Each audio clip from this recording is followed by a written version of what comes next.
I think I had read this book called The Secret. That's right. Yeah, and the power of Positive thinking. मैंने secret पढ़ी, I can tell you, I did according to the book only. Reading this book called The Secret. Oh, The Secret.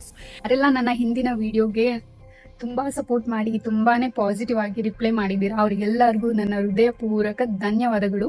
Last time ನಾವು ಮಾತಾಡಿದ ತರ ನಮ್ಮ ಮೊದಲನೇ ಪುಸ್ತಕದ ಅಧ್ಯಯನ start ಮಾಡೋದಕ್ಕೂ ಮೊದಲು ಆ ಪುಸ್ತಕದ ಕರ್ತೃ ಕರ್ಮ ಮತ್ತೆ ಕ್ರಿಯೆ ಬಗ್ಗೆ ತಿಳ್ಕೊಳ್ಳೋಣ.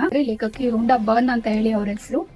ಅವರು ಅವ್ರ ಜೀವನದಲ್ಲಿ ಅವ್ರು ನೋಡಿದಂತ ಕಠಿಣ ಪರಿಸ್ಥಿತಿಗಳು ಏನಿದೆ, ಆರೋಗ್ಯ ಆಗಿರ್ಬೋದು, ಹಣ ಆಗಿರ್ಬೋದು, ಅಥವಾ ಸಂಬಂಧ ಆಗಿರ್ಬೋದು, ಅಥವಾ ಇನ್ನೂ ಯಾವುದೋ ಒಂದು ರೀತಿ ಕಠಿಣ ಪರಿಸ್ಥಿತಿನಲ್ಲಿ ಅವರು ಕುಸಿದು ಬಿದ್ದಾಗ ಅವರನ್ನ ಮೇಲೆತ್ತಿದಂತ ಪರಿಸ್ಥಿತಿ ಅಥವಾ ಒಂದು ಜ್ಞಾನ ಏನಿದೆ ಅದನ್ನ ಈ ಬುಕ್ ಮೂಲಕ ಓದೋರಿಗೆ ಹೆಲ್ಪ್ ಆಗ್ಲಿ, ಬೇರೆಯವ್ರಿಗೂ ಯಾಕೆ ಇದನ್ನ ಹೇಳ್ಬಾರ್ದು ಅನ್ನೋ ಒಂದು ಇಂಟೆನ್ಷನ್ ಇಟ್ಕೊಂಡು ಈ ಬುಕ್ ನ ಬರ್ದಿರ್ತಾರೆ.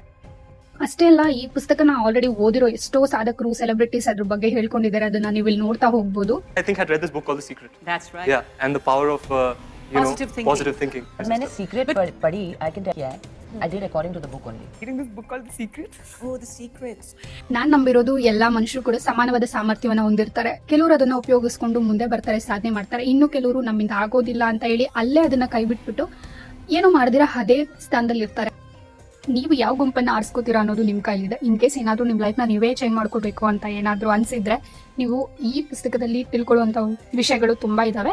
ಇಷ್ಟು ದಿನ ನಡೆದೋಗಿರೋದನ್ನ ಯಾರಿಂದನೂ ಬದಲಾಯಿಸೋದಕ್ಕೆ ಸಾಧ್ಯ ಇಲ್ಲ. ಇನ್ ಮುಂದೆ ಆದ್ರೂ ಅನ್ಕೊಂಡಿದ್ದನ್ನ ಸಾಧಿಸೋಣ ಅಂತ ನಿಮ್ಗೆ ಅನ್ನಿಸ್ತಿದ್ರೆ ದ ಸೀಕ್ರೆಟ್ ಬುಕ್ ಅಲ್ಲಿ ಇರುವಂತ ಎಲ್ಲಾ ವಿಷಯಗಳನ್ನ ನಾನು ಕನ್ನಡದಲ್ಲಿ ನಿಮ್ಗೆ ಎಕ್ಸ್ಪ್ಲೇನ್ ಮಾಡ್ತಾ ಹೋಗ್ತೀನಿ. ಇದಕ್ಕಾಗಿ ನೀವು ಮಾಡ್ಬೇಕಾಗಿರೋದಿಷ್ಟೇ, ನನ್ನ ಪೇಜ್ ನ ಫಾಲೋ ಮಾಡ್ಕೊಂಡು ನಿಮ್ಮ ಎಲ್ಲಾ ಇಷ್ಟ ಕಷ್ಟಗಳನ್ನ ಕಮೆಂಟ್ ಬಾಕ್ಸ್ ಅಲ್ಲಿ ನೀವು ತಿಳಿಸಬಹುದು. ಸೊ ಮತ್ತೆ ಸಿಗೋಣ. ಅಲ್ಲಿವರೆಗೂ ನಮಸ್ಕಾರ.